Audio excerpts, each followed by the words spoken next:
Marguerite de Clisson est une femme... Badass. Je n'irai peut-être pas jusque-là, mais elle a eu du toupet et, pour le moins, elle a porté ses couilles. Chevaleresse d'aujourd'hui. Ça, c'est pas pour les fragiles. Vous vous souvenez de la guerre de succession de Bretagne, que ce soit Jeanne de Penthièvre, Jeanne la Flamme ou même Jeanne de Belleville? Eh bien, Marguerite de Clisson s'inscrit dans la suite de ces femmes. Nous sommes en 1420 et Marguerite de Clisson revendique le duché de Bretagne au nom de ses fils. Attends, la bataille dorée est en 1364. Tout ça, c'est fini depuis bien longtemps. Marguerite de Clisson est la fille d'Olivier V de Clisson. Bon, je ne vais pas vous refaire son histoire, mais sa mère c'est Jeanne de Belleville et elle est sans doute l'une des femmes badass les plus exceptionnelles que j'ai pu croiser. Enfin, croiser dans les livres d'histoire, ça s'entend. Quoi qu'il en soit, notre petite Marguerite a épousé Jean de Châtillon, un des fils de Jeanne de Penthièvre. Elle a eu 5 enfants avec lui. Olivier, Jean, Charles, Guillaume et Jeanne. Et elle se dit que quand même, ce duché aurait pu revenir à ses fils, hein. De plus, Jean V, le fils de Jean de Montfort et Jeanne la Flamme, qui ont obtenu le duché, recommence à fricoter avec l'Angleterre. Elle se dit que c'est le bon moment, que personne ne viendra l'enquiquiner. Et cerise sur le gâteau, elle a même le soutien du dauphin du roi de France, Charles. Et elle va tenter un truc. Elle va inviter Jean V à une chasse. Et elle a des arguments. La chasse elle-même, ils vont bien s'amuser. La bouffe, elle a prévu de régaler ses invités. Et des femmes bien fraîches. Il n'y a pas à dire, elle sait parler aux hommes. Pas sûr qu'elle ait dit que les femmes étaient fraîches, c'est un peu une expression d'aujourd'hui quand même.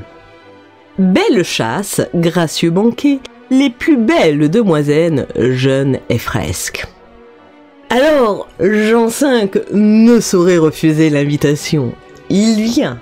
Et là, il est capturé et séquestré, durant plusieurs mois. Marguerite de Clisson ira même jusqu'à faire courir le bruit qu'il est mort. Sauf que Marguerite a juste oublié un tout petit détail. La femme de Jean V, c'est Jeanne de France, la fille de Charles VI. Et si elle a le soutien du dauphin, c'est encore Charles VI qui est roi.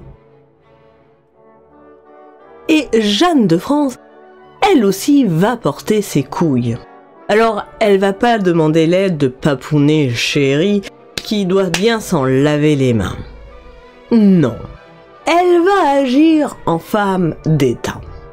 D'abord, puisque Marguerite de Clisson change régulièrement de demeure et surtout change le lieu d'emprisonnement de Jean V pour qu'il ne soit pas retrouvé, elle va décider de mettre le siège à chacun des châteaux de Marguerite de Clisson. Et elle va faire tomber les châteaux les uns après les autres. Jusqu'à ce qu'on arrive au château d'Hennebont, où Marguerite de Clisson va être bien obligée de se rendre et de libérer le prisonnier. Mais Jeanne ne s'arrête pas là, non, non, non. Elle va pousser le gouvernement de Bretagne à condamner Marguerite et ses fils. Elle va les condamner d'une part à la confiscation de l'entièreté de leurs biens et d'autre part à la peine capitale pour crime de trahison et de lèse-majesté.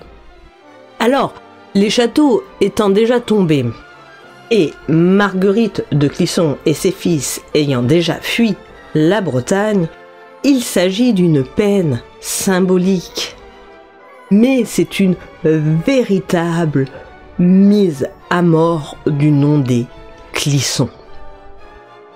En plus, à cela, il faut ajouter que Marguerite de Clisson, avec sa sœur Béatrice, sont les dernières à porter le nom.